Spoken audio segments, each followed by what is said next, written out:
अस्सलाम वालेकुम dear students. हम पढ़ रहे हैं ज्योग्राफी का चौथा चैप्टर एग्रीकल्चर, जिसका हम आज दूसरा लेक्चर स्टार्ट करेंगे। और जो हमारा आज का टॉपिक है वो दैट इज़ फार्म सिस्टम। तो जो एग्रीकल्चर या फार्मिंग है ये भी एक सिस्टम की तरह रन करता है। जैसे कि एक कंप्यूटर सिस्टम होता है, उसमें हम इनपुट्स देते हैं, फिर प्रोसेसिंग होती है, फिर जाके वो हमें आउटपुट देता है। इसी तरह ये अगर हम फार्मिंग देखेंगे एग्रीकल्चर, जैसे कि एक सिस्टम की तरह चलता है। और इसमें इम्पॉर्टेंट इनपुट्स होते हैं सीड्स, जो अब हमें पता है, फर्टिलाइजर्स, मशीनरी, ठीक, और लेबर, मजदूर। कुछ ऑपरेशन इसमें होते हैं जैसे कि ploughing, sowing, irrigation, weeding and harvesting. Ploughing means हम ज़मीन को जैसे कि या बैल से मतलब खोदते हैं या खुद खोदते हैं या ट्रैक्टर से मतलब वो टिल करते हैं। सोविंग फिर हम कुछ उगाते हैं इसमें। इरिगेशन फिर हम इसमें पानी देते हैं।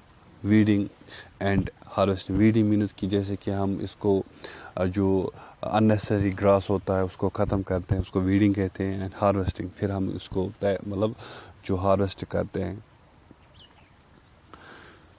और आउटपुट्स इनसे क्या निकलता है? आउटपुट्स हमें मतलब जैसे इस सिस्टम से निकलता है, क्रॉप्स निकलते हैं, वूल निकलता है, डेयरी निकलता है, पोल्ट्री निकलता है, ठीक।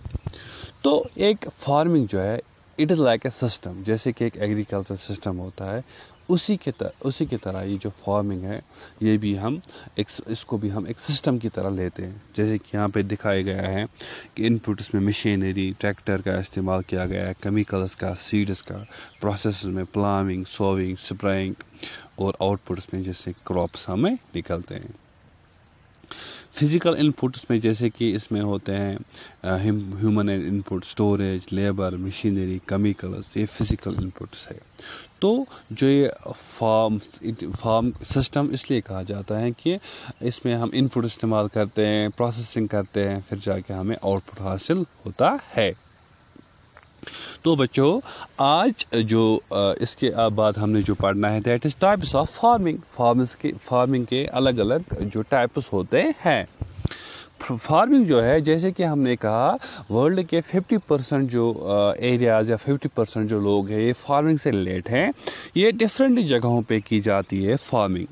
और ये हमने कहा कि डिपेंड करता है कि किस जगह कौन सा क्लाइमेट होता है, किस जगह कितनी रेनफॉल पड़ती है, तो उसी हिसाब से फार्मिंग होती है अक्रॉस द वर्ल्ड। और कहीं पे लेबर मिलते हैं ज़्यादा, कहीं पे टेक्नोलॉजी अच्छी होती है, तो उसी हिसाब से अलग अलग जो फार्मिंग होती है। कहीं पे जो ज़मीन होती है वो रगड होती है, वो हार्ड होती है, कहीं पे सॉफ्ट होती है, कहीं पे फर्टाइल होती है, कहीं पे सॉइल टाइप एक किस्म का होता है जिस पे एक क्रॉप उगाया जाता है, कहीं पे दूसरे किस्म का सॉइल टाइप होता है, वहाँ पे दूसरा क्रॉप उगाया जाता है। तो इसी में अलग अलग फार्मिंग होती है, अलग अलग टाइप्स होते हैं फार्मिंग के। तो फार्मिंग के टाइप्स जो है क्लासिफाई किए गए हैं two main types, subsistence farming and commercial farming. Subsistence farming वो होती है जिसमें मोस्टली जो फार्मर होता है वो खुद के लिए तैयार करता है। और कमर्शियल फार्मिंग क्या होती है, जिसमें जो फार्मर होता है वो दूसरों के लिए तैयार करता है, जो मार्केट के लिए तैयार करता है। सब्सिस्टेंस के फर्दर दो है वो हमने आगे पढ़ेंगे। तो लेकिन सब्सिस्टेंस में मोस्टली क्या होता है, जो खुद के लिए तैयार करते हैं, और कमर्शियल मीन्स जो सिर्फ मार्केट के लिए तैयार किया जाता है।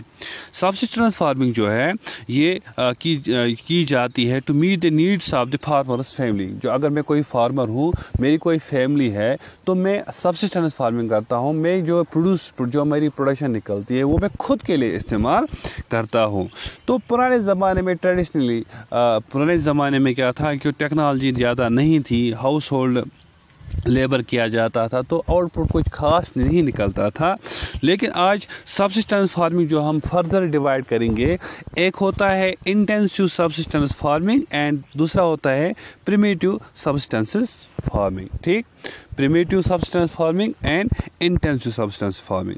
तो अगर आप देखोगे इंटेंसिव क्या होता है, इंटेंसिव में होता है जो फार्मर होता है उसके पास एक स्मॉल प्लॉट ऑफ लैंड होता है, वो सिंपल टूल्स इस्तेमाल करता है और मोर लेबर इस्तेमाल करता है, और climate with large number of days and sunshine, वहाँ पे क्लाइमेट अच्छा होना चाहिए और मतलब सनशाइन अच्छी होनी चाहिए एंड फर्टाइल सॉइल होनी चाहिए, इससे ये ज़्यादा से ज़्यादा ग्रो कर सकता है। और इसमें एनुअली एक क्रॉप उगाया जाता है, और जैसे कि राइस जो मेन क्रॉप होता है, और अदर क्रॉप जैसे कि वीट भी उगाया जाता है, मेज़ भी उगाया जाता है, पल्सेस भी उगाए जाते हैं, ऑयल सीड्स भी उगाए जाते हैं। और जो इंटेंसिव सब्सटेंस है ये प्रिविलेंट है ज़्यादा थिकली पॉपुलेटेड, जहाँ पे ज़्यादा पॉपुलेशन होती है वहाँ पे ज़्यादा ये की जाती है प्रैक्टिस। और जो मानसून रीजनस है जैसे कि south east and east Asia में ये ज़्यादा उगाया जाता है। तो इसमें आज अगर हम देखेंगे इंटेंसिव सब्सटेंस में आज जो टेक्नोलॉजी लेवल चेंज हो चुकी है, तो प्रोडक्शन जो है आज थोड़ा बड़ा हुआ है। आज कुछ ऐसे भी इंटेंसिव फार्मिंग है जो मार्केट के लिए भी प्रोड्यूस करते हैं, जो खुद के लिए भी प्रोड्यूस करते हैं लेकिन मार्केट के लिए भी प्रोड्यूस करते हैं। तो टेक्नोलॉजी थोड़ा डेवलप होगी तो इससे तो मोस्ट ये तो हमने कहा सब्सिस्टेंस मैंने जिसमें खुद के लिए उगाया जाता है, लेकिन इंटेंसिव में थोड़ा जो प्रोडक्शन है वो ज़्यादा होती है। तो कहीं कहीं क्या होता है कि जो फार्मर्स है एक तो खुद के लिए प्रोड्यूस करते हैं और दूसरा बाकी जो रेस्ट जो होता है उनको बचता है वो तो मार्केट के लिए इस्तेमाल करते हैं। दूसरा हुआ इसी का दूसरा टाइप प्रिमिटिव सब्सटेंस में जो होता है पुराने ज़माने की जो फार्मिंग होती है, जैसे कि इसमें आता है shifting cultivation and nomadic herding. तो प्रिमिटिव सब्सिस्टेंस जो पुराने ज़माने जब सिविलाइजेशन स्टार्ट हुई तो उस ज़माने की जो फार्मिंग सिस्टम थी या एग्रीकल्चर था उसको प्रिमिटिव कहते थे। तो इसकी जो एग्जांपल है शिफ्टिंग कल्टीवेशन। तो शिफ्टिंग कल्टीवेशन किसको बोलते हैं? तो ये प्रिमिटिव फार्मिंग में आता है शिफ्टिंग कल्टीवेशन। देखो, तो हमने कहा कि जो शिफ्टिंग कल्टीवेशन है ये यहाँ पे एक प्लॉट है लैंड का, यहाँ पे ट्रीज़ है, बुशेस है या बाकी कुछ चीज़ है, इनको क्लियर किया जाता है, फिर इसको जलाया जाता है, फिर इसको फ्ला किया जाता है, फिर क्या किया जाता है, फिर इसमें सीड्स सो किए जाते हैं। तो फिर जाके ये जो प्लाट होता है जब इसकी 2 साल 3 साल इसको कल्टीवेट करते हैं, फिर इसको छोड़ते हैं, फिर जाके यहाँ पे दूसरी जगह जाते हैं। तो यही जो प्रैक्टिस यहाँ पे की गई है कि मतलब जो अगर जो शिफ्टिंग कल्टीवेशन मतलब जहाँ पे हमने ये जो प्रोसेस देखी तो फिर ये प्रोसेस रिपीट होती है यहाँ पे, तो इसी को कहते हैं शिफ्टिंग कल्टीवेशन। और shifting cultivation is example of primitive farming. तो शिफ्टिंग कल्टीवेशन जो है ये थिकली फॉरेस्ट एरियाज़ में की जाती है, अमेज़न बेसन, tropical Africa, parts of south east Asia, north east Asia, और जहाँ पे हेवी रेनफॉल होता है, जहाँ पे क्विक रीजनरेशन ऑफ वेजिटेशन होता है, जहाँ पे ज़्यादा वेजिटेशन जल्दी तैयार हो जाती है, वहाँ पे कहीं की जाती है या की जाती थी। प्लाट जो इसमें क्या करते हैं, जैसे कि मैंने आपको बताया कि प्लाट ऑफ लैंड होता है, इसको जो ट्रीज़ वगैरह होते हैं वो क्लियर होते हैं और फिर इसको जलाया जाता है, फिर जो ये एशेस रहते हैं उसको मिक्स किया जाता है इस सॉइल से, और यहाँ फिर क्या क्या क्रॉप्स उगाए जाते हैं, मेज़ उगाई जाती है, यम, पोटैटोज़, कसावा, डिफरेंट क्रॉप्स उगाए जाते हैं। लेकिन जब ये सॉइल फर्टिलिटी लूज़ करती है फिर इस प्लाट ऑफ लैंड को ऐसे ही छोड़कर दूसरे प्लाट पे जाते हैं, तो फिर वहाँ पे ये प्रोसेस फिर से स्टार्ट होती है। इसको कहते हैं स्लेश और बर्न एग्रीकल्चर और शिफ्टिंग कल्टीवेशन। इसके अलग अलग नाम है, अलग अलग हिंदुस्तान के अलग अलग पार्ट्स में इसके अलग अलग नाम है, और जो वर्ल्ड के डिफरेंट पार्ट्स है वहाँ पे इसके अलग अलग नाम है। दूसरा जो प्रिमिटिव फार्मिंग का एग्जांपल है वो है नोमैडिक हर्डिंग। ये प्रैक्टिस की जाती है सेमी एरिड और एरिड रीजन जो सारा। सेमी एरिड एक तो बंजर हुआ, पूरा बंजर, और सेमी मीन्स पूरा नहीं, थोड़ा जो हम कहेंगे थोड़ा एरेबल होता है, तो वहाँ पे ये की जाती है। Sahara, central Asia and some parts of India, Rajasthan and Jammu Kashmir के कुछ हिस्सों में ये की जाती है।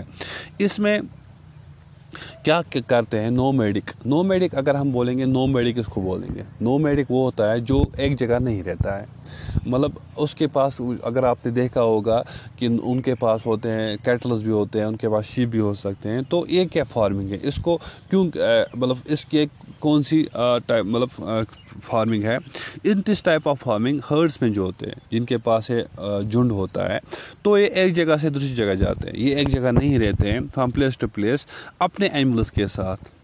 क्यों अपने एनिमल्स के साथ क्यों जा, उनके लिए फूड ढूंढना, उनके लिए फूड और वाटर ढूंढना, और अलग अलग रूट से इख्तियार करते हैं। इस जो ये मोमेंट है ये अराइज होता है क्योंकि जैसे कि कुछ ऐसे भी मतलब होते हैं उनके पास खुद का ज़मीन नहीं, लेकिन ये फार्मिंग में आता है, ये रेयरिंग होता है, क्योंकि हमने कहा कि rearing of animals is also called farming. तो ये क्या करते हैं, ये एक जगह से दूसरी जगह जाते हैं। जैसे कि अगर ये यहाँ मतलब जब मतलब समर आता है तो ये यहाँ आते हैं, फिर जब विंटर आता है तो ये दूसरी जगह जाते हैं। तो ये from one place to another place जाते हैं अपने शीप्स के साथ, कैमल्स के साथ, या के साथ, या गोट्स के साथ, जो ये रियर करते हैं। और मतलब ये एक जगह नहीं रहते हैं, तो ये मूव पे होते हैं। मीन्स इन्हीं को नोमैडिक इसलिए कहा जाता है कि वो एक जगह सेटल नहीं होते हैं। तो ये मतलब अगर समर में यहाँ होंगे तो विंटर में दूसरी जगह जाते हैं, जहाँ पे मतलब अगर समर में कहीं पे ज़्यादा गर्मी है तो ये छोड़ते हैं वहाँ पे, और उन जगह पे जाते हैं जहाँ कम गर्मी होती है।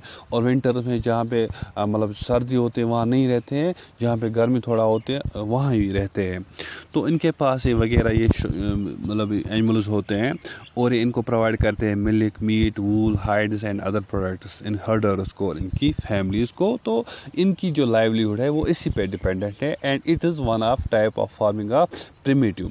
तो तो हमने कहा फार्मिंग के 2 टाइप्स है, एक है सब्सिस्टेंस, दूसरा है कमर्शियल। सब्सिस्टेंस में हमने देखा कि जो मोस्टली प्रोड्यूस किया जाता है खुद के लिए, और कमर्शियल मीन जो मार्केट के लिए प्रोड्यूस किया जाता है। लेकिन इसके फर्दर हमने सब्सिस्टेंस के 2 किस्म देखे, एक है इंटेंसिव सब्सिस्टेंस एंड दूसरा है प्रिमिटिव सब्सिस्टेंस। प्रिमिटिव में मतलब पुराने ज़माने के टूल्स इस्तेमाल किए जाते हैं, लेकिन इंटेंसिव में अब लेवल ऑफ टेक्नोलॉजी चेंज हो चुकी है, तो इसमें नई किस्म के मशीन थोड़ा इस्तेमाल किए जाते हैं, और फार्म टूल्स एक तो खुद फैमिली के लिए, और जो बचता है वो मार्केट के लिए रखा जाता है। तो कल हम पढ़ेंगे कमर्शियल फार्मिंग, आज हम इतना ही पढ़ेंगे। तो टिल देन अल्लाह हाफिज़।